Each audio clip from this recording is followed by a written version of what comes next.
all the jobs in the world, it's one of the most dangerous.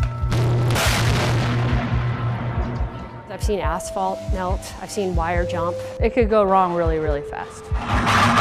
Through that tiny, itty bitty wire, over 14,000 volts. Working with electricity is risky enough, but doing it high in the air? Just make sure you tell your loved ones, I love you every day. Because it is a hazardous job. It is. On a bolt. It's a job dominated by men. Keep that leg locked. ERIKA BELSBY is the sole woman in this group of 10 recently hired for a 4-year training to become journey-level line workers at Seattle City Light. For me, I'm fine being around the men. I'm just another one of the guys. Her opportunity is possible because of a few women who broke barriers at City Light 45 years ago. Author ELLIE BELEW documents their struggle in High Voltage Women.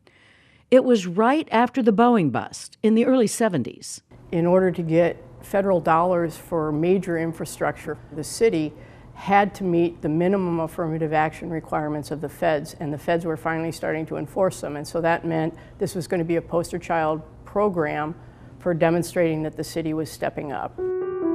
City Light hired a racially diverse group of 10 women to train for electrical careers at the utility. You have that moxie. Among them, automotive worker Angel ARRASMITH and laundry worker Megan Cornish, an English lit grad from Cornell.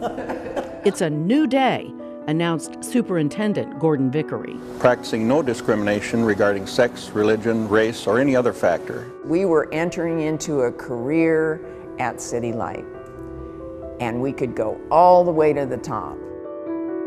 But behind the scenes, Vickery appeared to resent the women, even wanting them to fail, cutting training after a week and sending them into the field unprepared. They were isolated, one woman per crew, but they shared a common experience, unrelenting harassment. There was a very strong mystique that this was a macho trade, and you know, a lot of people felt threatened by women trying to do it. The women persevered until 3 months into the program when they were suddenly fired. They sued. It took a year, but they won their jobs back with a pay raise. We knew it was not going to be easy, but it was an adventure starting. Looking back, this photo symbolized a naive belief that trouble was behind them. No, actually it was really kind of worse until we let them know that, yeah, we did win this job back because we're women. And no, you can't touch us. And we can't be fired. Too often the women faced male hostility, obscenities and pornography, stony silence, having tools dropped on them, nearly being thrown from a moving truck. Looking at my body language, I'm kind of slumped and hunched shoulders. It was a stressful time. The darkest moment came when a 21-year-old trainee, pressured by the men to work faster, fell and broke her back. 2 years later, Heidi Durham was back on the job. They wanted to give her a secretary's job after all that. And she said, oh no, I'm going to be in the electrical trade. They found allies. And in particular, the black men tended to be the ones who gave a lot of support to people, gave training, gave undercover support. Of the 10 trainees, 8 would go on to have long careers at City Light. And we were proud to be able to have been given the chance to prove ourselves. And we did. We did it real good. Coming on to the high side. They stand as heroes to the high voltage women of today. I'm just so proud of them that they made it, and that they kept going through the tough times, because it opened up doors for people like myself. SHARI Ryder and Shannon FITCH describe a vastly different relationship with their male counterparts. It's like having a whole bunch of brothers look out for you.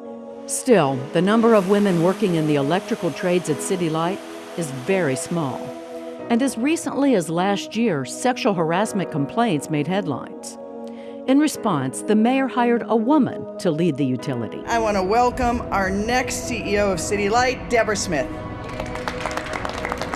She wants a place where we can actually do good work for the people of Seattle without being distracted by internal stuff. And that means fixing the workplace culture and increasing equity. It's the right thing to do. It's the right time to do it. It's right for women. And I think it improves the quality of work life for everybody. I hope that she really stands up for the women, not just because she is a woman. If she does right by her job title, she will bring a lot of changes. If the message was that biased behavior is not going to be allowed, it wouldn't be there. Simple as that. These policies are made from the top. It's important for the ERIKA BELSBYs of City Light. Being the only woman on a crew is lonely.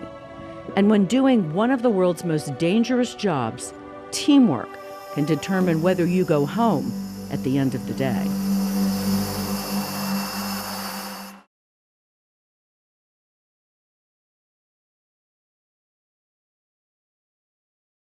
Watch CityStream Thursday nights at 7 on the Seattle channel, or get video on demand and podcasts anytime at seattlechannel.org.